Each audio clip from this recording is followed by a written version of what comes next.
અને સમાચાર પર વાત કરીશું ભાવનગરથી। ભાવનગરની મહારાજા કૃષ્ણકુમારસિંહજી ભાવનગર યુનિવર્સિટી ખાતે પદવીદાન સમારંભને લઈને વિવાદ ઉભો થયો હતો।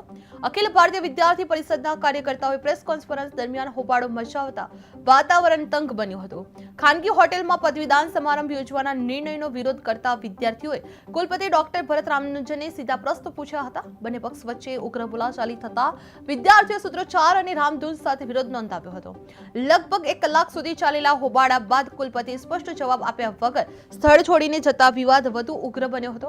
ત્યારબાદ કુલપતિએ પોતાના કાર્યાલયમાં રજૂઆતો સાંભળી યોગ્ય ખુલાસો કર્યો હોવાનો દાવો કરવામાં આવ્યો હતો। જે ભાવનગર યુનિવર્સિટીમાં એબીવીપીનો હોબાળો જોવા મળ્યો હતો, જે પદવીદાન સમારંભ મુદ્દે વિદ્યાર્થીઓનો વિરોધ કરવામાં આવી રહ્યો હતો।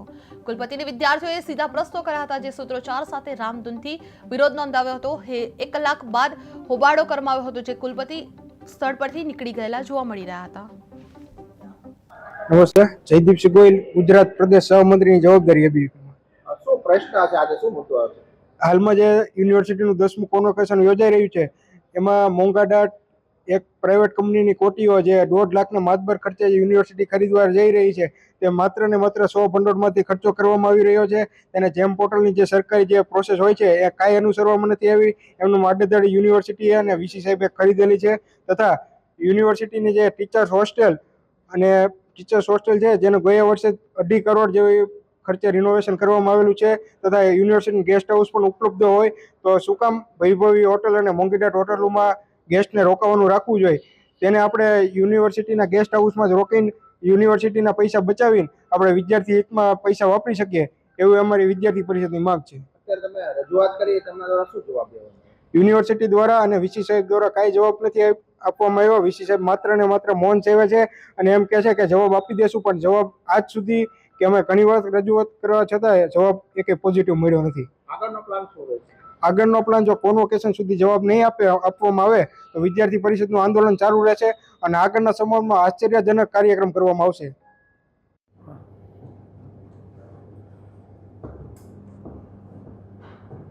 સર, 10મો પદવીદાન સમારોહ યુનિવર્સિટીનો ભવ્ય યોજાવા જઈ રહ્યો છે। સર, આજે પ્રેસ કોન્ફરન્સ શરૂ હતી ત્યારે એબીવીપીના કાર્યકરો છે તે ઘસી આવ્યા હતા, શું હતો સમગ્ર વિગત? મને એમ લાગે છે કે મહારાજા કૃષ્ણકુમારસિંહજી ભાવનગર યુનિવર્સિટીનો કોન્વોકેશનનો કાર્યક્રમ હતો અને એ કોન્વોકેશન કાર્યક્રમના સંદર્ભમાં પ્રેસ કોન્ફરન્સ આયોજિત હતી। હું મારી ચેમ્બરમાંથી નીકળી અને પ્રેસ કોન્ફરન્સના રૂમમાં જતો હતો। એ દરમિયાન મેં રસ્તામાં વિદ્યાર્થીઓને લોબીમાં આવતા જોયા, વિદ્યાર્થી પરિષદના કાર્યકર્તાઓને, પણ મને ખ્યાલ નહોતો કે એ પ્રેસ કોન્ફરન્સમાં આવી જશે। મને એમ કે હું કદાચ કાંઈ પ્રશ્નો હશે તો હું આવીશ, ત્યાં સુધી રાહ જોશે। પ્રેસ કોન્ફરન્સ શરૂ કરી એ પહેલાં વિદ્યાર્થીઓ પ્રેસ કોન્ફરન્સ રૂમમાં ઘસી આવ્યા અને આવીને કેટલાક પ્રશ્નો કોન્વોકેશનના સંદર્ભમાં પૂછ્યા અને ત્યાં જ જવાબ દેવાનો એને આગ્રહ રાખ્યો। મને એમ લાગે છે કે જવાબ દેવા મને ત્યાંય વાંધો નહોતો। મેં એને એમ કીધું કે તમે ચેમ્બરમાં જાઓ, ત્યાં હું તમે જવાબ દઈશ। મારી પ્રેસ કોન્ફરન્સ છે, પ્રી શેડ્યુલ કાર્યક્રમ છે, એ કાર્યક્રમ પ્રમાણે ચાલવા દો, આયોજન પ્રમાણે। પરંતુ એમનો આગ્રહ હતો કે અહીંયા જવાબ આપો અને મને એમ લાગતું હતું કે આ પ્રકારની એક પદ્ધતિ નવી શરૂ થાય એ યોગ્ય નહોતું અને એટલા માટે જ મેં એમને અહીંયા પ્રશ્નનો જવાબ આપ્યો નહીં। પછી મને એમ લાગ્યું કે પ્રેસ કોન્ફરન્સ બગડે અને બધા મિત્રો આવ્યા હોય, એના બદલે હું એ લોકોને જવાબ દેવા માટે મારી ચેમ્બરમાં આવવા માટે પ્રેસ કોન્ફરન્સ રૂમમાંથી નીકળી ગયો અને ચેમ્બરમાં આવતો તો એ દરમિયાન એ લોકો બધા સાથે એના જ કાર્યકર્તાઓ હતા, બીજું તો કોઈ હતું નહીં। આમ છતાં હું રૂમમાં ન આવું એના માટે આડા આવી ગયા, એક જ વચ્ચે બેસી ગયો, આવી વ્યવસ્થા થતી હતી અથવા આ પ્રક્રિયા થતી હતી, એ પણ ખોટું થતું હતું।